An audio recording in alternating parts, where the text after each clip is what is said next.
Welcome, dear friends, to this week's Aspiring Author Diaries.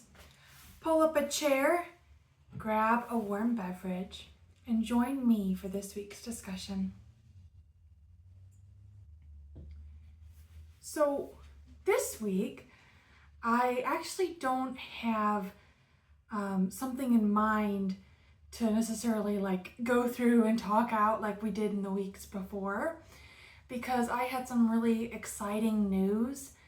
I got back a developmental edit from an editor just yesterday. So I've been pretty excited going through, what they have given me, looking at it all, and really learning about it for the first time. So this was the first time I've ever sent any of my writing to be professionally edited. And I waited about 6 weeks to get it back. And now that I finally have it back, it's so much fun to look through everything they have to tell me. So I was really grateful that my editor is not only a great person and a great author themselves, but they really seemed to enjoy the story I had to share. And they also had some great points of, things I need to work on. And namely, something I haven't put a lot of thought into before, but perspective, so POV. And it's kind of interesting. Like I said, it's not something I spent a lot of time thinking about or researching before starting my writing journey. And part of that might be because I didn't go to school for creative writing. I didn't study it in college or anything like that. So a lot of the writing books that I've been reading, I've read about style and I've read about common grammar issues and things like that. But I just haven't, maybe there's a chapter I haven't gotten to yet on point of view. So, it's an interesting process to make something and then send it out purposefully to be critiqued with the hope to make it even better. I used to think that I thought I was kind of sensitive to criticism. But what I've found is that with this kind of feedback, I don't really feel sensitive at all. I guess partially because it's expected, and also because, heck, that's what I'm paying for, right? I want to have some feedback of things I can change and improve and make better. As much as it is nice to hear the things that I am doing well, the things that I can improve on are, very important. But on the other side of that too, I have been trying to make note of what I did do well. Back when I was reading Successes for You, one of the books that we talked about the last few weeks, one of the phrases that's kind of stuck in my head is go in the direction that the horse is already heading. So this idea of if you do something well and people like it, keep going in that direction. Keep, improving on that. And yes, fix the areas that need work, but, enhance also and focus on and do more of what you're good at already. So that also was really helpful because, right, it's a both and kind of a thing. It's not that, I just need mistakes to be pointed out to me, but also it's so helpful to have an impartial party point out your strengths as well.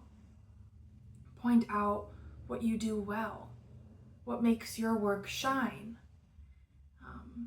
And that's also a great way to learn how to market ourselves, how to share our, share our joy with others, is to know, well, how can I, keep on doing what I'm best at, what I'm good at. So I hope to sit with all of the information I've gotten back and really digest it and spend some time with it. It is a little bit daunting, of course, to have a lot of things that need to be edited or fixed.